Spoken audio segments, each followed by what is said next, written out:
Hey everyone, I'm so glad you're here. Please like and subscribe to the channel to give me more motivation to tell more interesting stories. Now let's begin. You trudge toward the curb, suitcase wobbling behind you like a drunk toddler on wheels. The porch light of your childhood home flicks off before you've even made it to the sidewalk. That's how you know they're serious. No coming back inside, not even for your charger. And yes, your charger's still plugged in behind the microwave, right next to that ridiculous ceramic goose your mom insists is French country chic. The air is cold. You didn't have time to grab a hoodie. Your breath comes out in little puffs, like your soul's quietly resigning from the situation. Somewhere down the street, a dog barks, like it's cheering the whole thing on. Your suitcase contains exactly 3 t-shirts. 1 sock. Where's the other? A mostly empty bottle of dry shampoo. Your 9th grade yearbook. Why? And a hoodie you thought was in there until you realized it's actually your old gym towel rolled up like a hoodie. Brilliant. Your parents didn't shout. They didn't cry. Just that calm, ice-slick voice your dad uses when he's not mad, just disappointed. They said you needed to learn responsibility and face consequences. They said the house isn't a hotel and you're old enough now. You're 23. Old enough, sure, but broke, degreeless, and just laid off from your 3rd fast food gig this year. You wonder as you stand there under a flickering street lamp how historians will one day interpret the domestic traditions of late capitalist suburban America, probably with confusion, maybe with pity. You drag yourself to the bus stop, slumping onto the bench. No buses run this late. Obviously, you scroll through your phone, 4% battery. Of course, the only friend you feel okay calling is Jay, but last week he said, "Dude, you're like bad luck right now after your car died in his driveway and you ate all his cereal." A raindrop hits your forehead, then another. Then the sky just gives up entirely and dumps itself all over your already ruined sneakers. You let out a laugh, sharp, involuntary, just this side of hysterical. Congratulations, universe. You win. You walk because what else can you do? About 2 miles down, there's a motel you passed once with a sign that says, "Color TV free ice." The kind of place serial killers might call quaint. You head there, shoes squelching, half expecting to see Norman Bates at the front desk. Inside the lobby smells like melted crayons and mildew. A clerk named Dawn, who's watching a documentary about ancient Roman plumbing systems. You note this doesn't even look up when you ask for a room. You pay with the last $37 in your bank account. He hands you a room key without making eye contact. You appreciate that. Historians still argue whether Rome's aqueducts were the peak of engineering for their era or simply overrated stone gutters with good PR. Either way, it's better than whatever your life's plumbing looks like right now, probably a bent straw taped to a faucet. Your room is functional. There's a bed, a desk, and a TV the size of a dinner plate. The wallpaper peels like it's trying to escape. The bathroom light hums like it's whispering secrets to itself. You sit on the bed. The springs groan like they've also been kicked out recently. And here you are, homeless in everything but legality. No plan, no options. You laugh again, this time quieter. Then out of sheer muscle memory, you check your pockets. 1 crumpled granola bar, a Metro card with 11 cents on it, and, a lottery ticket. You don't even remember picking it up. Maybe you saw it on the gas station counter yesterday, or maybe it fell out of someone's wallet on the bus. Either way, it's a scratch-off. The edges are worn corners curled like a dog's ear. You almost toss it, but something in your brain, maybe the leftover optimism of a kid who once believed in Santa, says, why not? There's a coin on the desk. probably glued down, but you pry it off. You sit cross-legged on the faded carpet. You scratch the ticket. One line, nothing. Two lines, zilch. Third line, wait. Three matching icons, a golden bell, a money bag, and what appears to be an overly enthusiastic dolphin wearing sunglasses. You blink. You flip the card, match three icons and win the grand prize.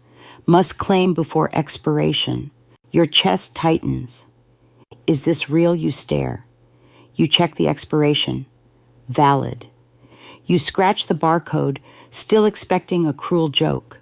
You grab your phone 2% now and Google the lottery site.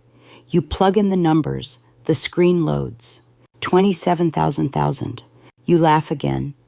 But now it's more of a wheeze, like your lungs don't believe your mouth's decision to be happy.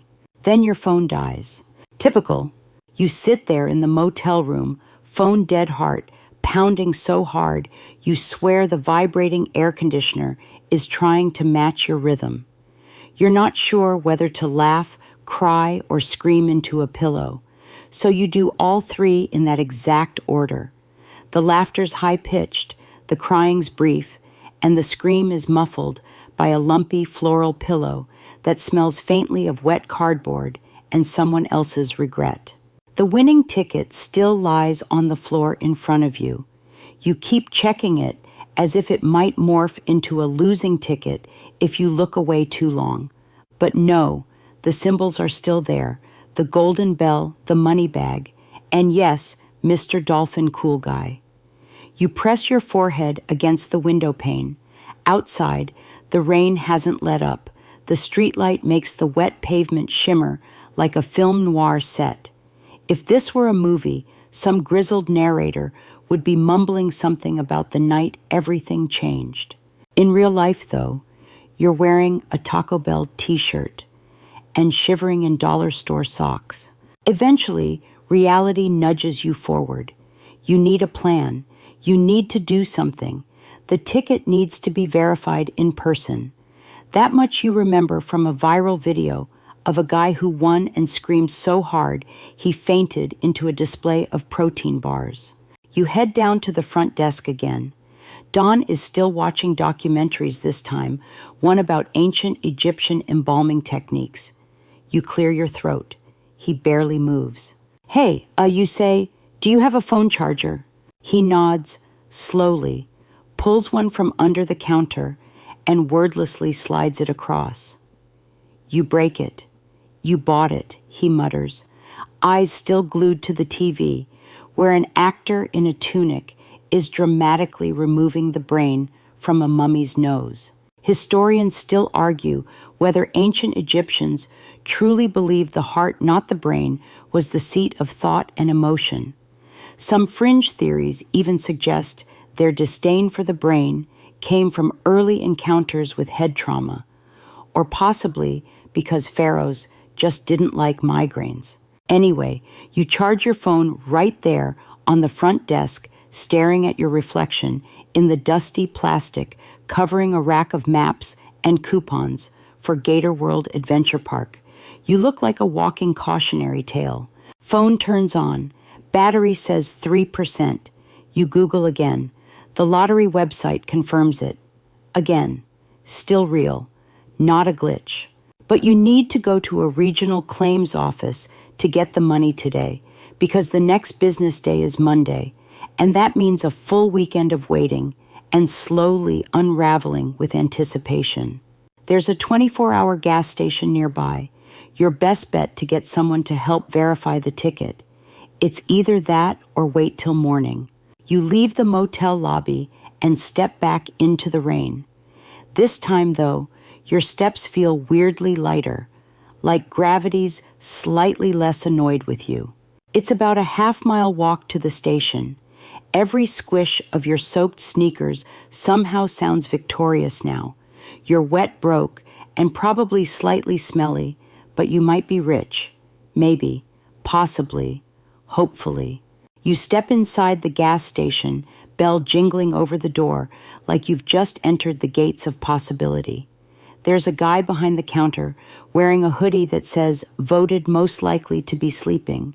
You relate to him deeply. Hey, you say, trying to sound casual, can you scan this? Just to check. He shrugs, takes the ticket, and scans it with the little red laser gun that looks like something from Star Trek. He stops. He scans it again. He squints at the screen, then at you, then back at the screen. Dude, he says, eyes wide, are you serious right now? You say nothing. This thing says, do not pay contact lottery office. That means big money, like real money. He leans in. Are you on TikTok? You should totally post this. You thank him, grab the ticket like it's made of gold, and head outside again. Brain racing. What if someone robs you? What if the rain smudges the barcode? What if a bird swoops down and steals it? You tuck it inside your shirt like a squirrel hiding an acorn. Outside, the sky's starting to lighten just a little. It's not sunrise yet, but the black of night has softened to a deep navy. You decide to call a rideshare. It's splurging, but technically you're not poor anymore. You're just pre-rich. The car arrives 5 minutes later. The driver, an older guy with a ponytail and a world's okayest grandpa bumper sticker, doesn't ask questions. He smells faintly of French fries and bubble gum. You get in clutching the ticket so tightly it crinkles.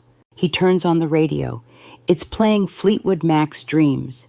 You stare out the window, the city whirring by in soft blurs. You okay, kid? The driver asks. Yeah, you say. I think I just became a millionaire. He laughs like you're joking. You don't correct him. Somewhere along the highway, a billboard flashes past advertising a dinosaur museum. Real fossils. Real screams. You make a mental note to visit it someday. After all, with $27 million, you can finally afford to be curious. The rideshare hums toward the city while you sit there in the back seat, soaked socks squishing with every nervous shift. The seatbelt digs into your collarbone, and you don't dare lean back. Not with a literal multi-million-dollar lottery ticket tucked inside your shirt like a holy relic. You're half convinced the minute you get comfortable, the universe will change its mind. The driver hums along to the radio, unaware that history is quietly unfolding in his back seat. Or at least your personal history. You glance at the seat back pocket and pull out a crumpled napkin with someone's scribbled phone number and a sketch of what appears to be a lizard smoking a cigar. You blink, then fold it up and pocket it. Feels like good luck now. Where'd you say we're going again? The driver asks. You clear your throat. The lottery claims center. He looks at you in the rearview mirror. Oh, you win something. You pause, a little. He chuckles, oblivious. Man, I won $50 once. Spent it all on cat food and beer. Not even my cat. You force a smile, heart pounding. $50. Cute. As you get closer to the city, dawn starts to slide in from the horizon, painting everything with that calm, golden tone Instagram filters try to imitate. The clouds break just enough to let a sliver of light through, turning raindrops into glitter on the windshield. It's like the morning is clapping quietly for you. You pull into the parking lot. The building is nondescript gray concrete, dusty windows, and a flag that's barely stirring. There's something strangely bureaucratic about the place, like it doesn't want to be associated with sudden joy. You walk up the steps, sneakers squeaking, and step inside. The receptionist doesn't look up. She's sipping from a thermos that says, "Caffeine first, questions later." You approach the counter and clear your throat. "Hi, I think I need to claim something." She looks up. Her eyes land on the ticket in your hand, and her posture changes like she just got hit with espresso fog. She buzzes someone. Within minutes, you're ushered into a back room that smells like lemon-scented laminate and fresh stress. A man in a navy vest and glasses shaped like flattened donuts, takes the ticket. He examines it under a light. Then he scans it. Then he looks up. "I'm going to need to see your ID," he says. You hand it over. He nods silent. Minutes pass. Your armpits sweat through your already drenched t-shirt. You remember reading once that Napoleon carried a vial of poison in case he was captured. You wish you had something that dramatic right now, just for the theater of it all. Historians still argue whether Napoleon's death was from stomach cancer, slow poisoning, or just stress and bad food. Either way, you bet he never had to wait in a DMV-adjacent room in wet socks while his net worth changed zeros. The man returns. "Congratulations," he says monotone. "You've won $27 million. You nod slowly, like million, with an M. He blinks. That is the standard spelling, yes. He hands you a packet of forms, thicker than your community college poetry syllabus. You sign things. They notarize stuff. You're given options, lump sum or annuity. You circle lump sum because you've seen too many documentaries about people who died before year 5. After taxes and deductions, you're left with just under $16 million. $16 million. You stare at that number like it's a different language, like it's not meant for someone like you. The man hands you a temporary card and says the full transfer will take 3-5 business days. You nod, barely processing. The room suddenly feels too small for your thoughts. You walk outside into a world that somehow looks the same pigeons, the same gum-stained sidewalks, but everything has changed. You stand there, letting the light warm your skin, trying to imagine how rich people walk. Do they glide? Do their feet even touch the ground? You try a test stride. You still squeak. Dang wet sneakers. Suddenly, your stomach growls, loudly, like it's auditioning for a survival film. You realize you haven't eaten anything since that sad vending machine granola bar. You check your phone, 9:12 a.m. You open your ride app and call another car. This time you make the destination downtown diner, breakfast spot casual. Your driver shows up 10 minutes later, blasting Bon Jovi. You get in. This one is a woman in her 50s with hot pink sunglasses and a bob that could cut glass. She doesn't speak for the first 5 minutes. Then she says, "You look like you just inherited an empire." You grin. Close. She pulls up to the diner and you thank her with a tip big enough to make her raise her eyebrows. "That's either extremely generous," she says, "or you're hiding from the law." You don't respond. Just smile and walk in. Inside the diner, the smell of bacon coffee and pancake batter hits you like a nostalgic uppercut. You slide into a booth and order the biggest breakfast platter on the menu. When the server brings it, you ask if she has any lottery tickets for sale. She brings over a stack. You buy 10, not to win, just to pay it forward. You give them to the table next to you, a mom and 2 kids who look tired but hopeful. The little girl opens one, gasps, and squeals. "Mommy, look, I got 2 dolphins." You smile, heart softening, like butter on hot pancakes. Maybe this is how luck travels, quietly, accidentally, generously. You sit there in the booth, surrounded by the sacred smell of sizzling bacon and clinking coffee mugs, and for the first time, in well maybe ever, you don't feel like a walking disappointment. You're not broke. You're not begging your mom for gas money or dodging overdue texts from your landlord. You're just a guy in a diner with a full plate and a full wallet, and for now, that's enough. The waitress refills your coffee. You offer her a smile and a $100 tip. She laughs nervously and walks away like she's not sure if you're flirting or clinically delusional. Fair. You lean back, letting the warmth of caffeine and syrup coat your insides like some kind of emotional armor. You check your phone still buzzing from the claims office emails. There's a temporary digital statement now with your name and the number $16,013,457 after taxes, just sitting there. You consider calling your parents, and then you don't. Instead, you take a bite of French toast and think about how fast everything can change. Just 12 hours ago, you were crying into motel bedding and mentally preparing to beg your cousin Theo for a couch and some pity ramen. You finish breakfast pay with your temporary card and leave a tip that gets the manager to personally come over and ask if you're okay. You just nod and say, "Just having a lucky day." Understatement of the year.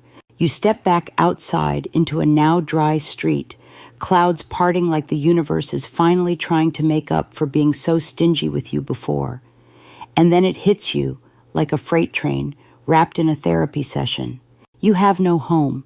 You have money, yes, but no couch to fall back on, no bedroom to dump your suitcase into, no key on a lanyard that opens anything familiar.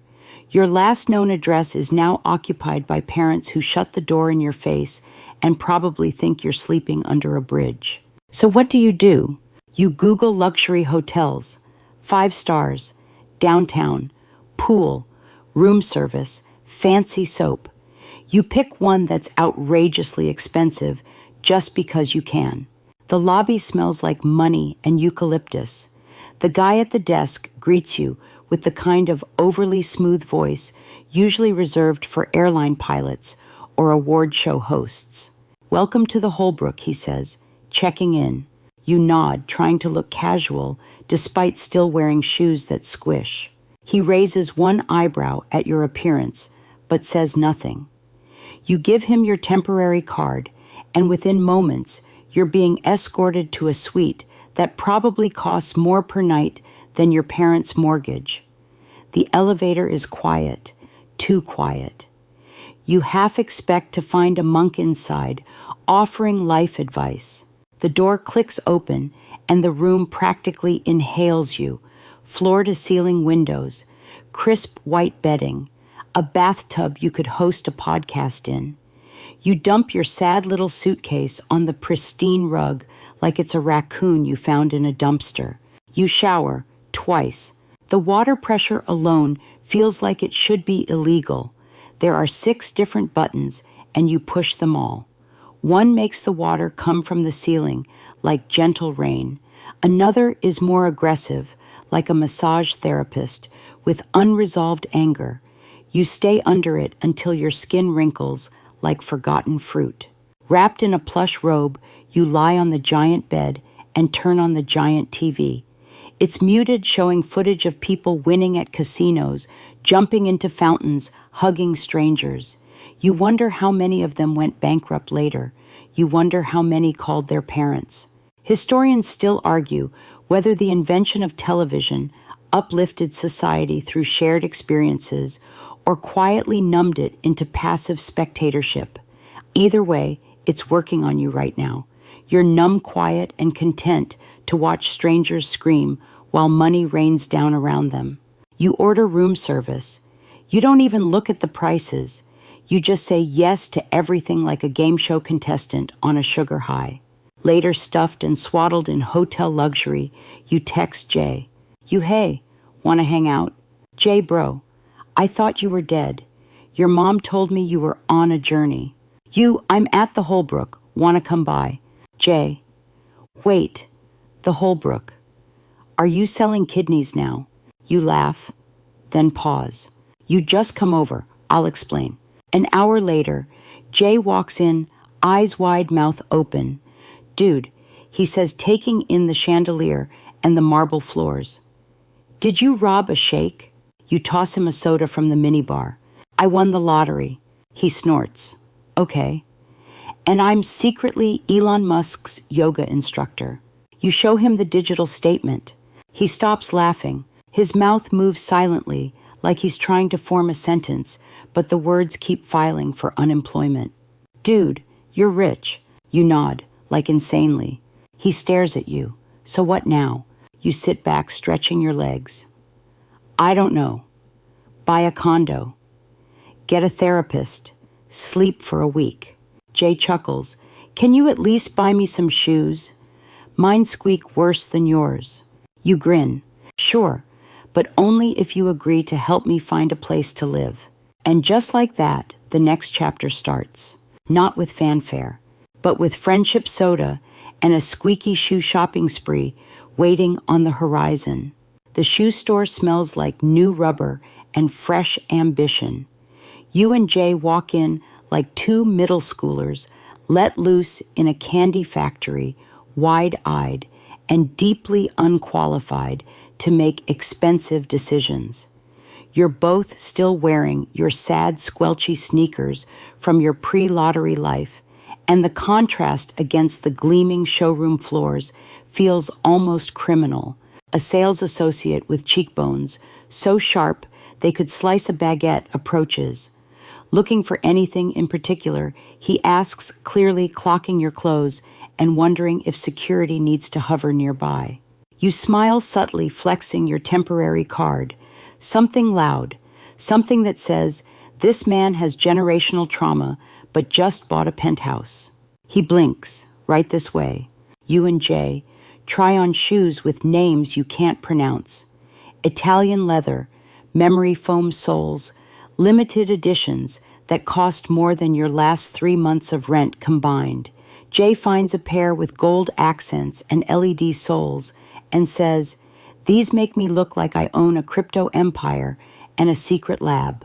You nod. Perfect. I'll take 2 pairs. You leave the store with 5 boxes and matching grins.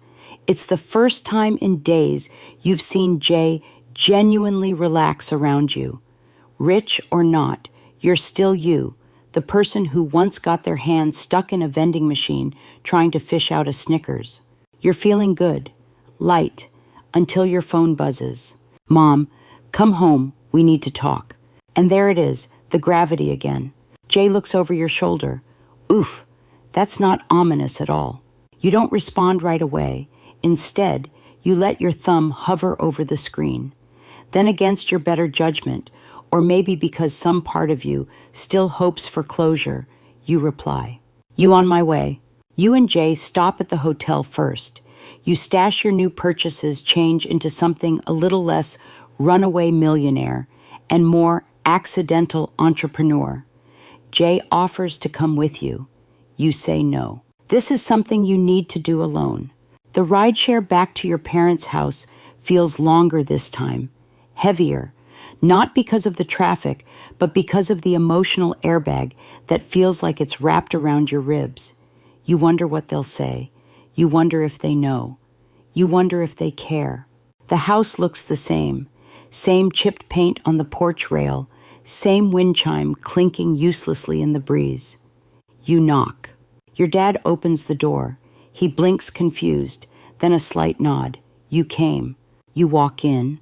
The living room is eerily tidy, as if they tried to stage it like one of those real estate shows. Your mom is sitting on the couch, hands folded, like she's at a job interview. No one hugs you.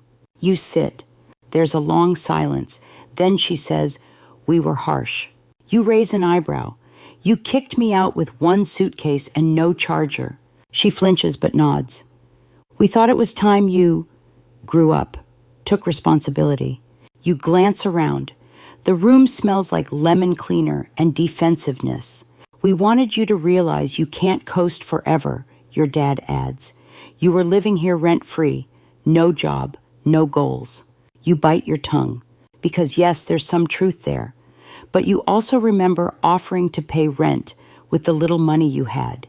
You remember trying, failing, trying again, and mostly, you remember the door slamming behind you like you were nothing. Your mom's voice softens. We heard about the money. Of course they did. Word travels faster than ethics. Your dad shifts. It's amazing, son. Really. We want to be a part of your life again. You stare at them. There it is. The part you feared. Not concern, not remorse, just convenience. Historians still argue whether the early human concept of family was rooted more in survival alliances than emotional connection. Fringe anthropologists suggest that love was a side effect of communal necessity, not its cause.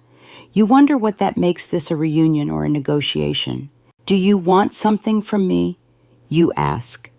Voice steady. Your mom frowns. Of course not. We're your parents. Your dad, though, doesn't meet your eyes.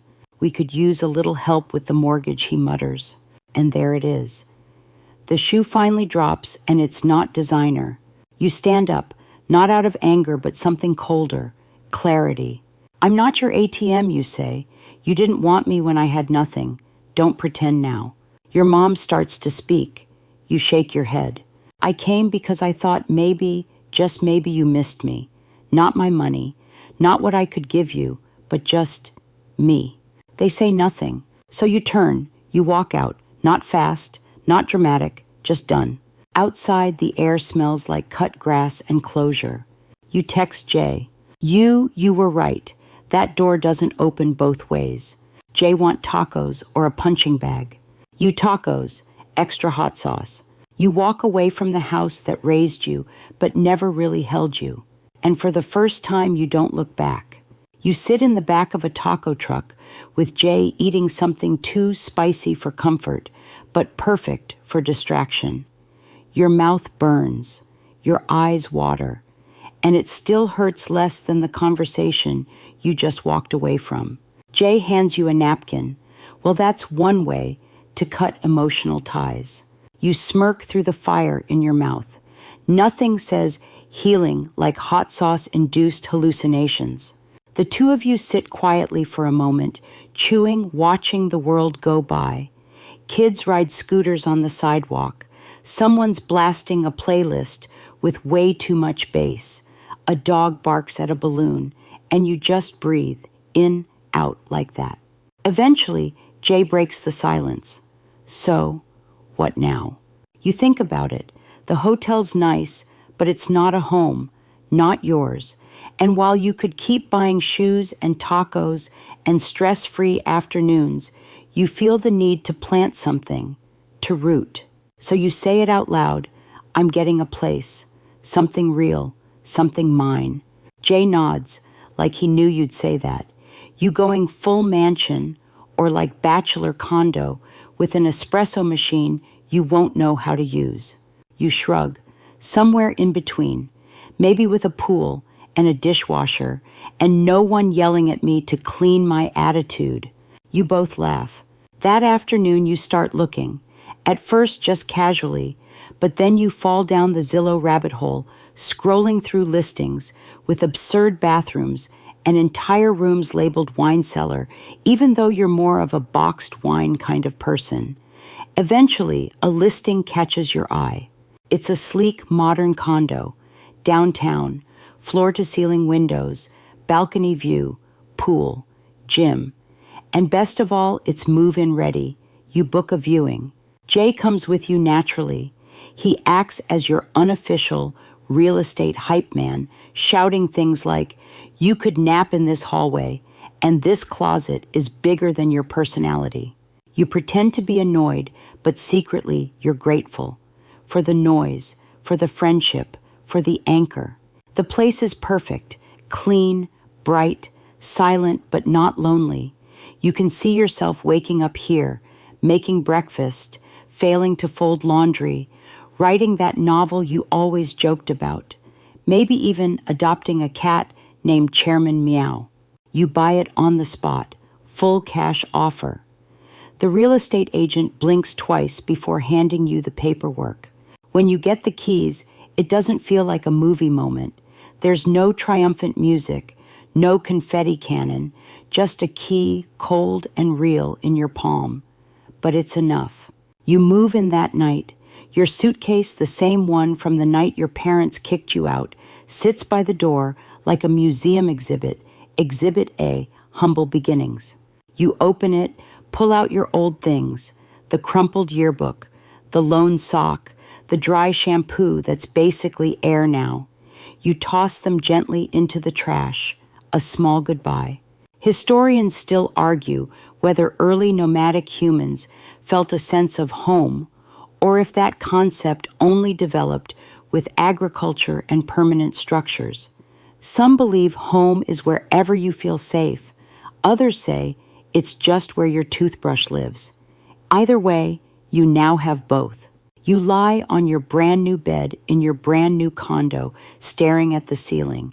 It doesn't creak. It doesn't leak.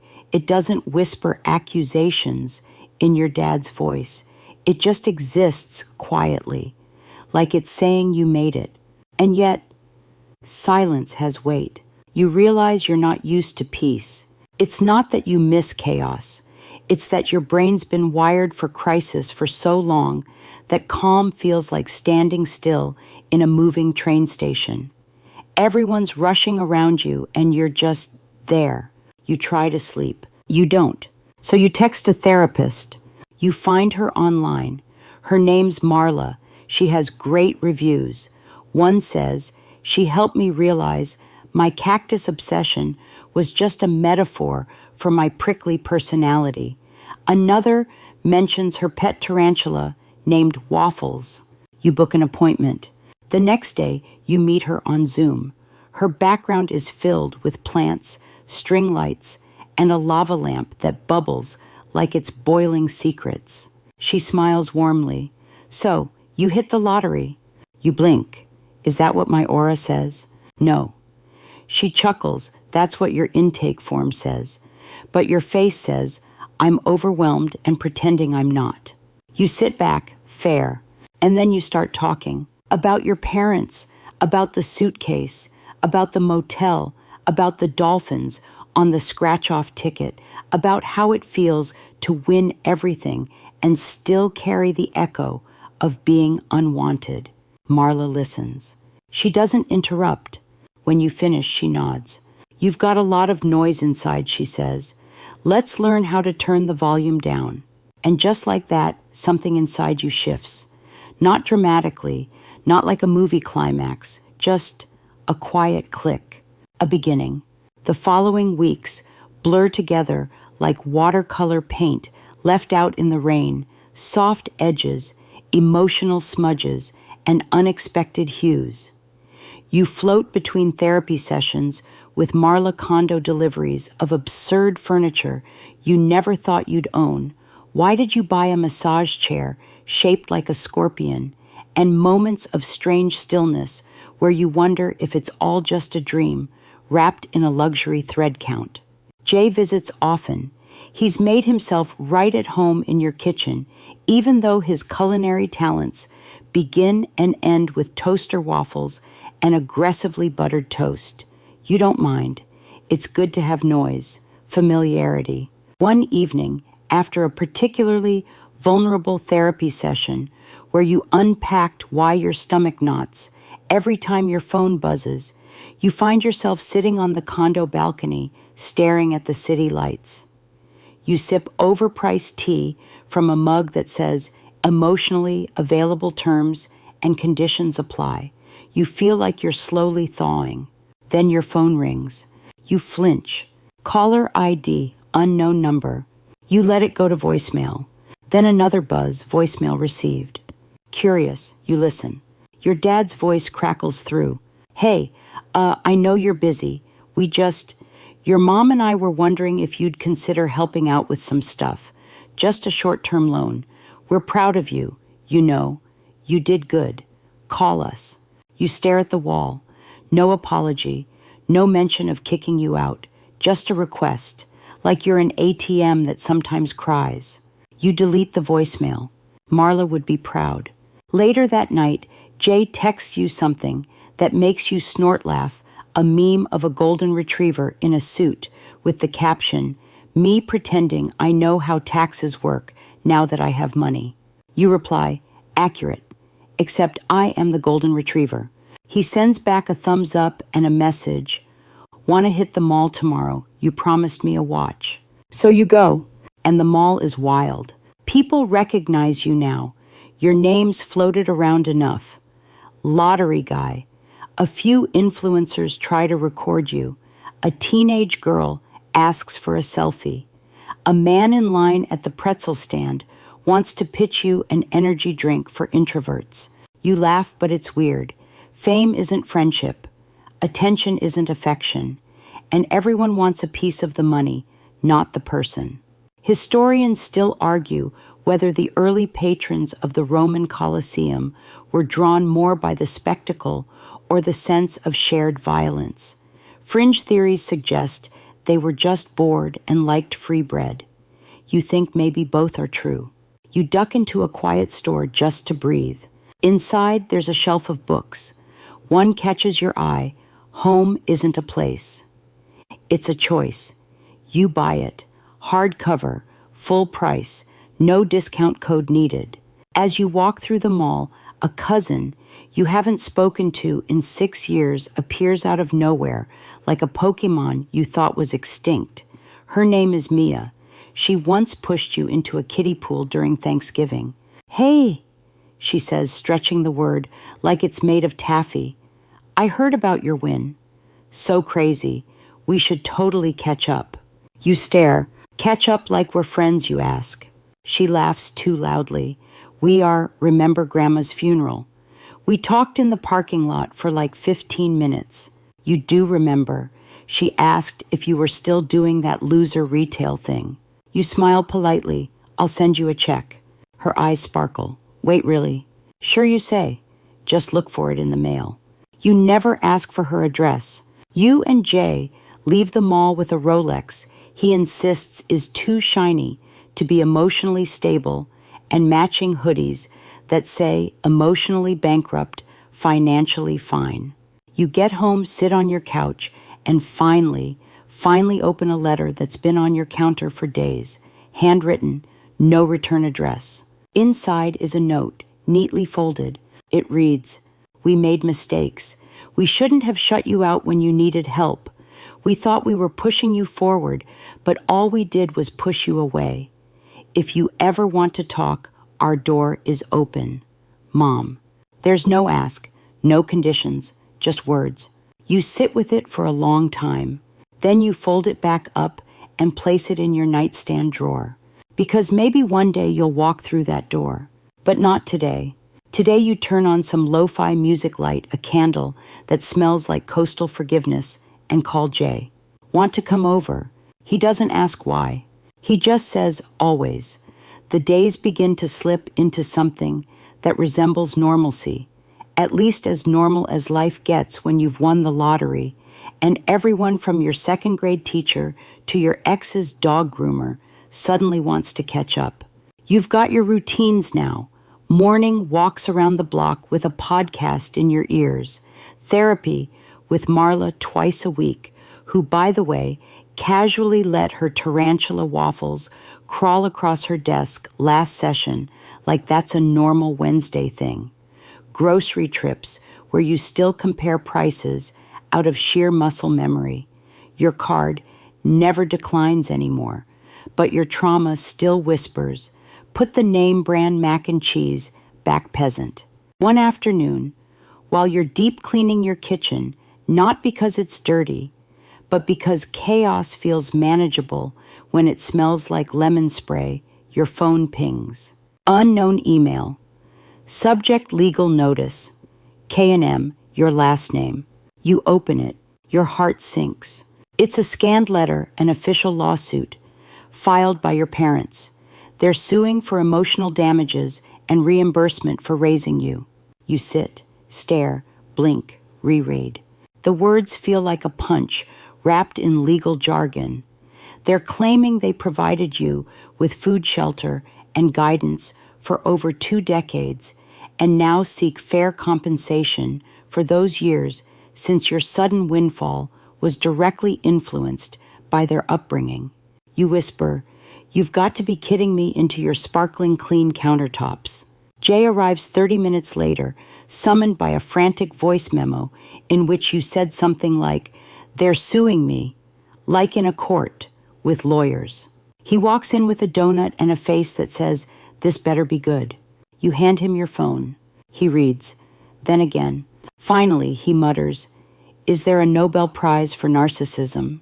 You both collapse onto the couch, the absurdity of the situation pressing on your chest like an invisible anvil. You laugh. It's either that or scream. The next day, you hire a lawyer. She's calm, elegant, has reading glasses and a voice like silk over steel. Her name is Cassandra, and she reads the letter once, then says, "They don't have a case, but I'll make sure they understand that." She files a countersuit, intentional infliction of emotional distress. Jay high-fives you. You don't feel victorious, just tired. Not because you're fighting your parents, but because you're still fighting for the right to exist as yourself. Historians still argue whether family-based litigation in ancient societies was a sign of collapsing social bonds or just a very public way of saying we don't text anymore. Some even argue that in Roman law, suing your kin was practically a rite of passage, like spiritual puberty. You wonder what ancient Rome would have thought about this modern circus. The press catches wind, of course. They always do. Suddenly your face is back on every feed lottery winner, sued by parents, family feud, or greed. The headlines spin faster than your anxiety. Your inbox fills, producers call. Someone offers you a reality show. You say no. Jay suggests a podcast. We call it Ticket to Nowhere. And every week you read hate mail while I eat chips next to the mic. Tempting, but you're already exhausted from just existing. The court date gets scheduled. Cassandra assures you it'll be thrown out before it even hits the bench, but you still feel the weight of it. You grew up in that house. You sat at that dinner table. You made shadow puppets on those walls during power outages, and now they've turned those memories into evidence. One night, you're up past midnight scrolling Reddit with one hand and eating cereal from the box with the other when a text buzzes in. "Mom, it was your father's idea." You stare at the screen. Then she sends another. "Mom, I'm sorry." You don't reply. Instead, you forward the message to Cassandra and write, "Add this to the file." 2 days later, the case is dropped. No apology, no payout, just silence. But you feel lighter. Marla says it's grief. Not the dramatic sobbing kind, but the quiet, slow mourning of what never was. The dream of parents who chose you over pride. The hope of belonging somewhere without condition. You go for a long walk afterward. The city glows around you, busy, loud, alive. You stop by a bookstore, buy a puzzle. You think maybe it's time to learn how to sit with the quiet. You walk home. Jay's there lounging on your couch, watching a documentary on jellyfish. "Did you know they technically don't age?" he says, mouthful of popcorn. "They just exist forever." You grin. "I want to be a jellyfish when I grow up." He raises a finger. Emotionally, you already are.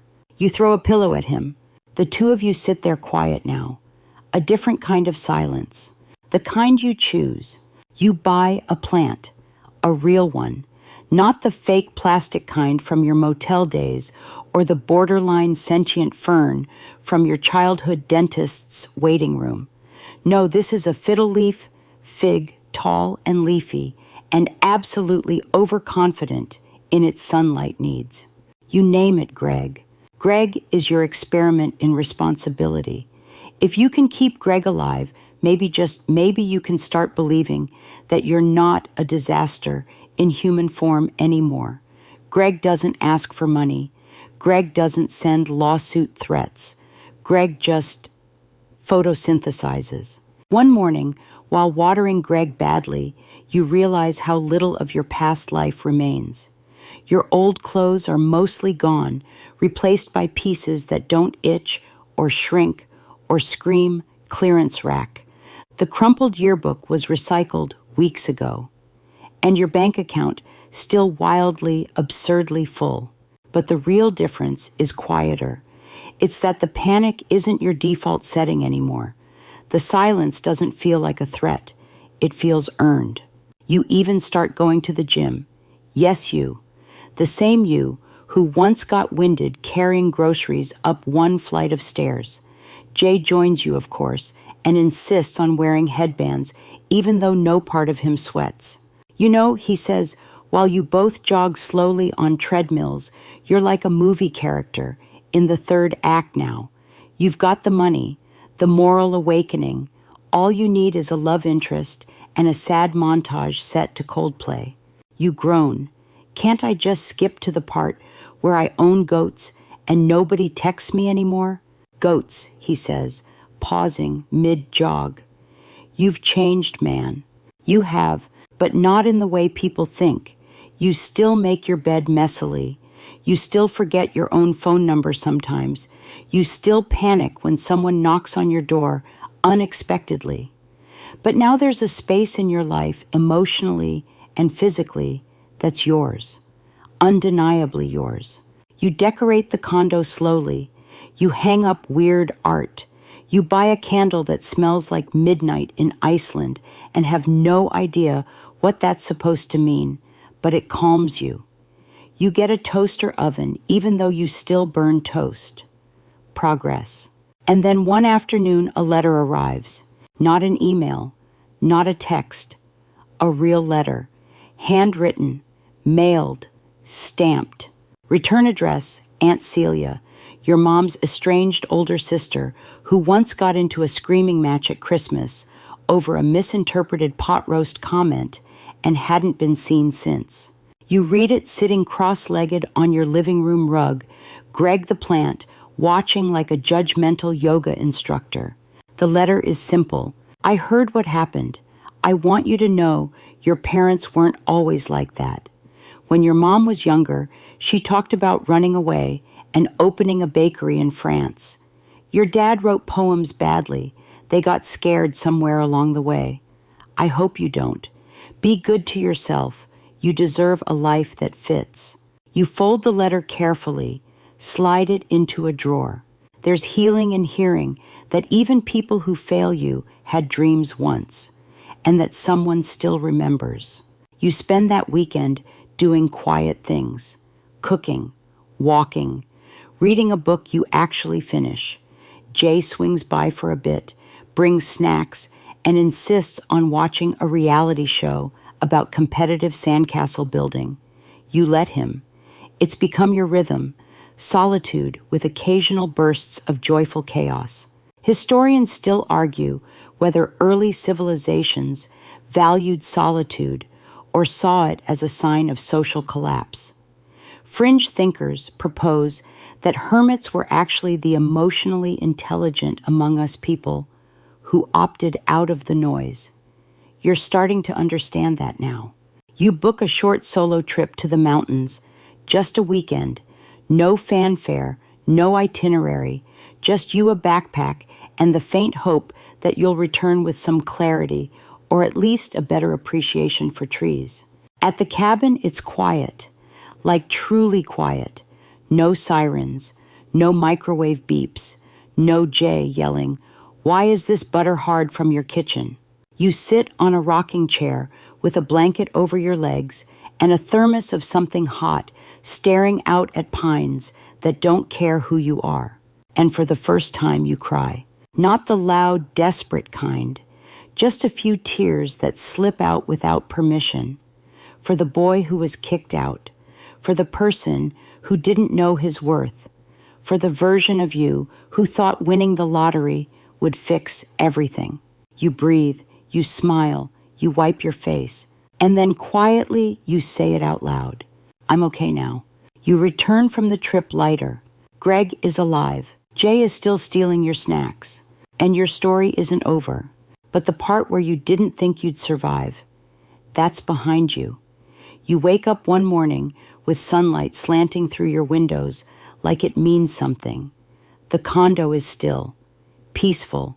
No more waking up in a cramped motel room or hearing your dad's voice echoing down the hall, disguised as concern, but dressed in shame. No more uncertainty about where your next meal is coming from or whether the lights will stay on. You sit at your little kitchen island, sipping coffee from your favorite mug, the one that says, "World's okayest miracle," and scroll through your phone. News stories about your lottery win have mostly faded now, replaced by whatever celebrity scandal is currently feeding the algorithm. People forget fast. You're grateful for that. Jay texts you a photo of a weirdly muscular squirrel with the caption, "This could be us, but you won't let me buy a crossbow." You send back an emoji that says, "Please never text me again," which between the two of you actually means, "Meet me at noon." After breakfast, you head to a bookstore across town.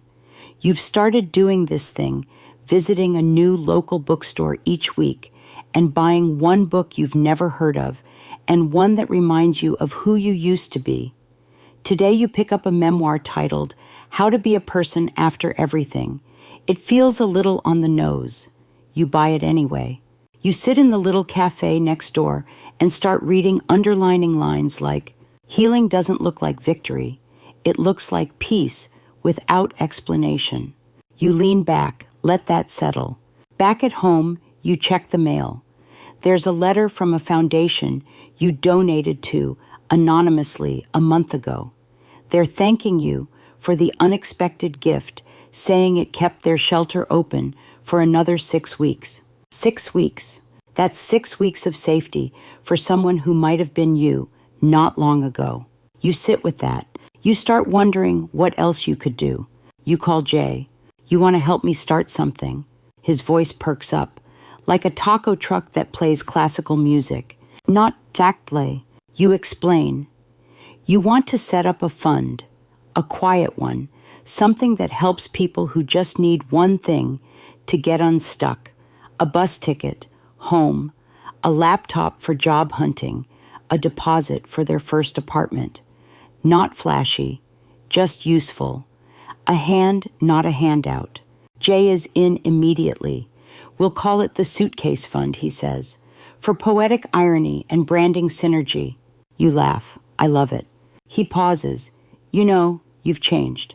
You look out the window at Greg thriving in his sunbeam, leaves stretching like they know the past is over. "I had to." The fund takes shape fast. Cassandra helps with the legal side. Marla cheers from the sidelines occasionally, texting you reminders like balance giving with rest. And you can't pour from an empty cup, even if you're a lottery winner with great hair. You post about the fund quietly, no grand reveal, no press, just a note. If you're one hard day away from giving up, we see you. We've been you. Apply here. Within days, the emails start pouring in. And they're not just sad stories. They're human stories. Funny, weird, hopeful, messy. People who are clawing their way forward and just need someone to throw them a rope or at least a granola bar and a push. You read everyone. You laugh. You cry. You send money. Not because it'll solve everything, but because it might start something. Historians still argue whether charity in ancient societies came from genuine compassion or was just a way to gain status. But in your case, you're not looking to be seen. You're just trying to see someone else. At the end of the first week, Jay prints out a letter from a single mom who used the money to buy her son a bed his first. You tape it to the fridge, right next to a doodle of Greg that Jay insists is an artistic masterpiece in leaf expressionism. And then one day out of nowhere, you get a voicemail from a number you don't recognize. You listen.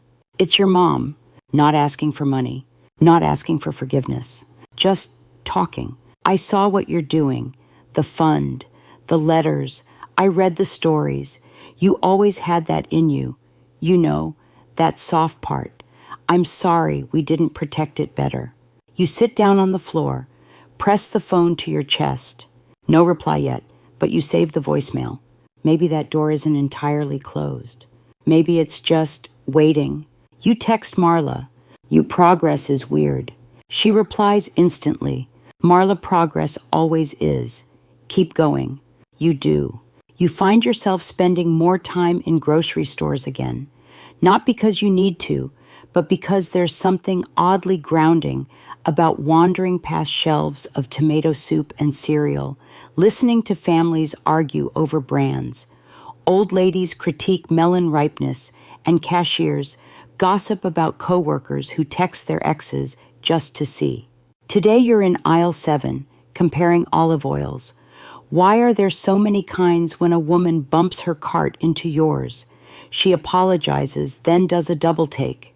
Oh, she says, you're the lottery guy. You smile polite. Yeah, still weird.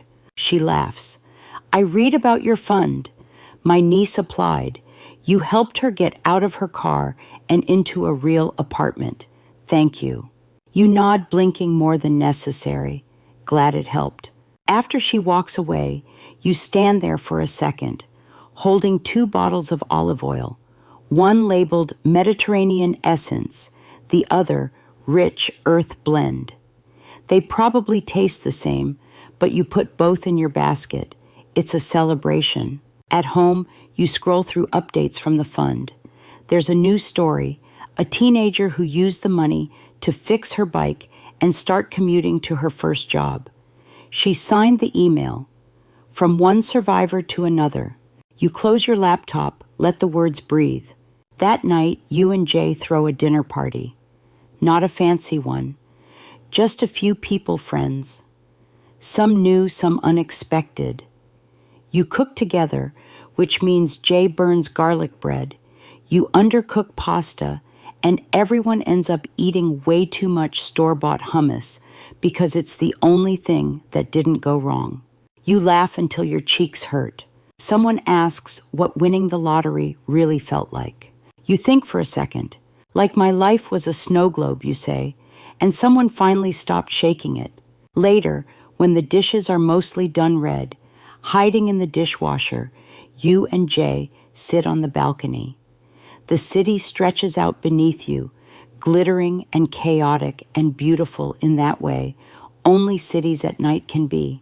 You ever think Jay says about what would have happened if you hadn't picked up that ticket? All the time. What do you think you'd be doing now? You pause. Still figuring things out, you say. Still surviving. He nods. You're still doing that, just with better lighting and less existential dread. You raise your glass to that.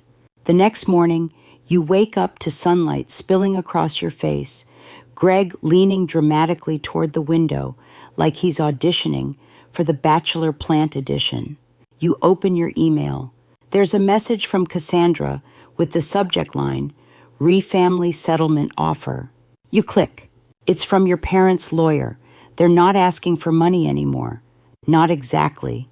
They're offering to settle no contact, no lawsuits, no public statements in exchange for one final payment. A gesture of goodwill, they call it. Jay is furious when he finds out. Are they serious? After everything. But you don't react right away. You think. You reread the letter from your mom. You listen to the voicemail again. And then you do something bold. You offer them a check. Not because they deserve it, but because you deserve peace. You write the amount, sign it, and mail it out. Marla asks how you feel about that. You shrug. Like I just paid a toll on a road I don't plan to drive again. Historians still argue whether forgiveness is for the forgiver or the forgiven. Some say it's a luxury, others a necessity. You're beginning to think it's neither, it's just a tool. Like a compass. It doesn't erase the storm, but it tells you which direction to walk. You walk forward. The fund grows. You donate anonymously to your old high school, requesting they upgrade the library computers and maybe teach financial literacy. You laugh at your own irony. You keep going to therapy. Marla finally convinces you to stop ghosting people who ask if you're okay.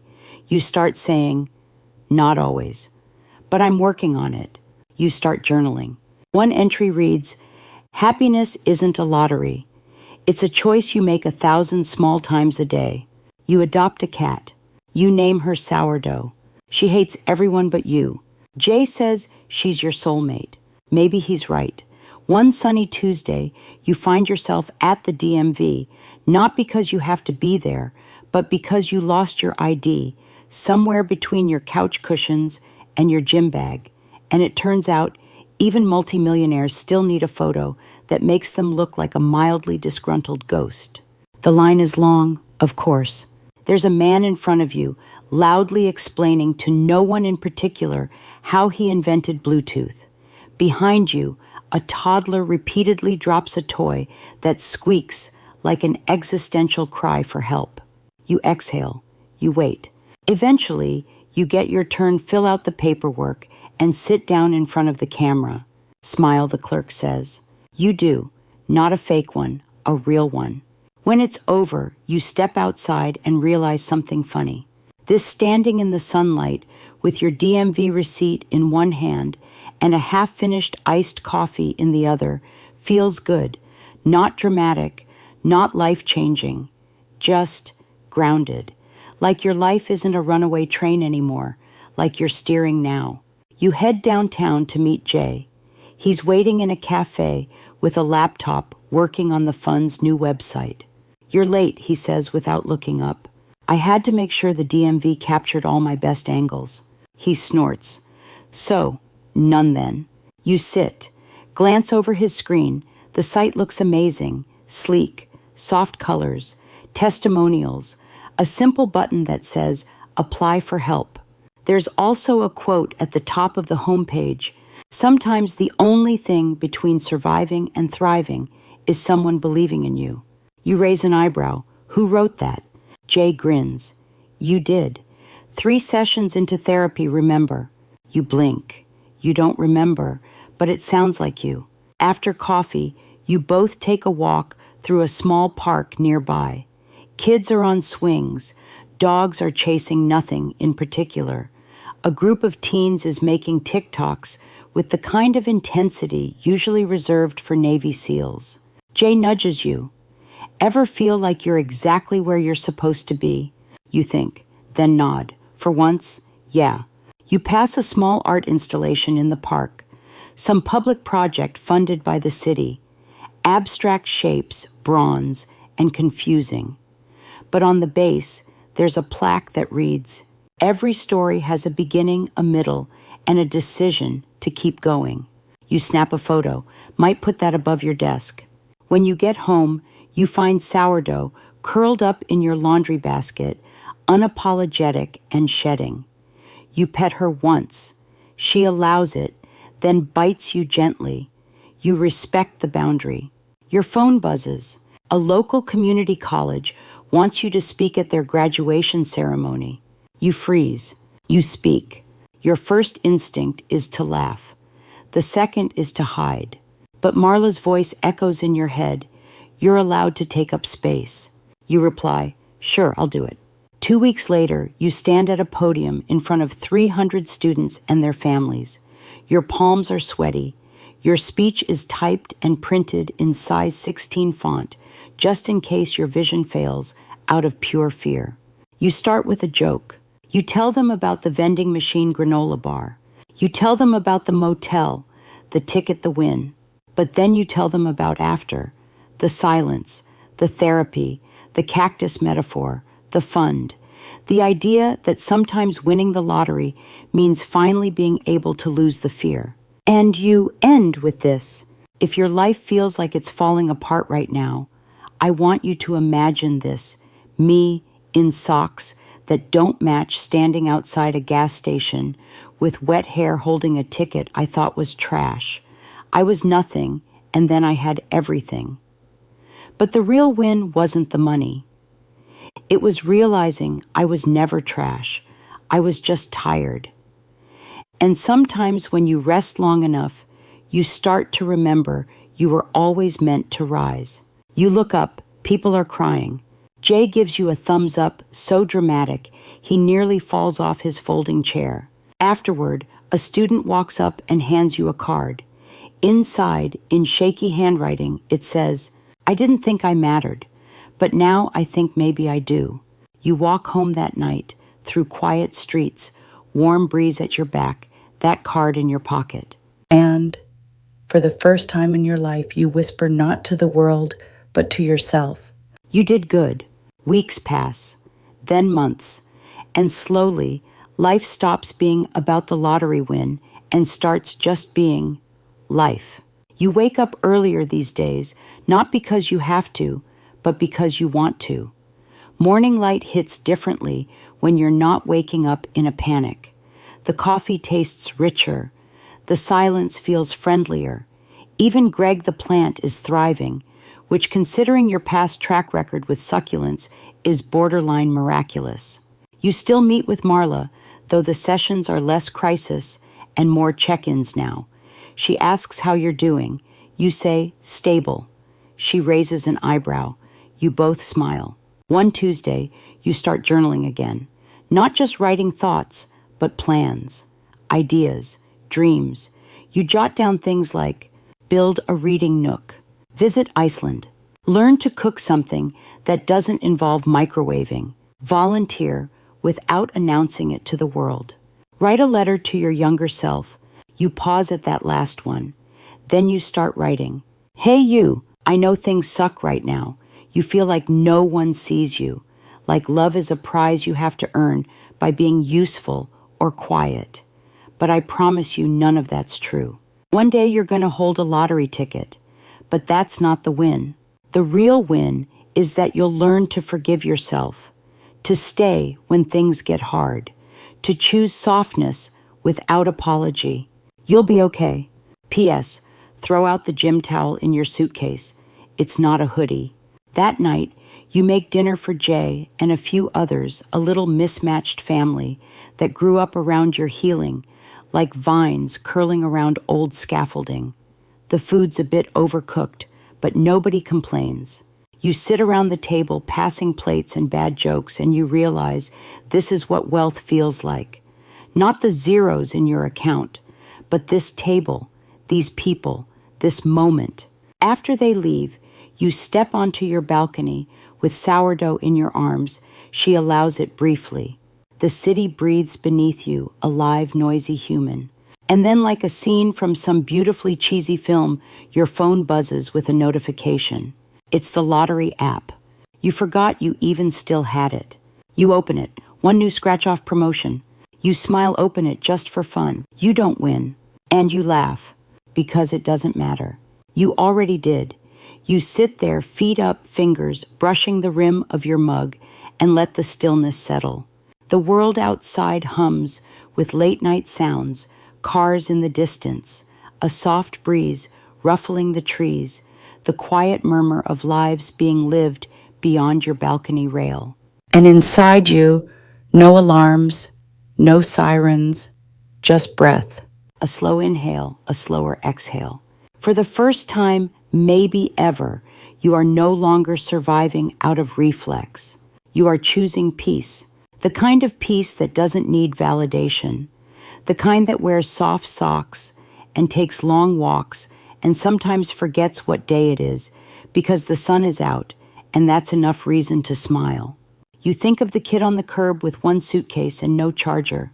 You think of that motel room, that crumpled lottery ticket, and the look in your own eyes when the number popped up on the screen. So much fear, so much hope.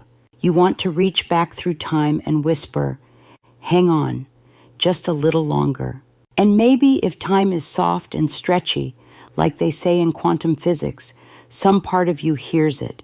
Somewhere the boy is still on that curb, but now he's standing a little taller, breathing a little deeper, knowing the dawn is coming.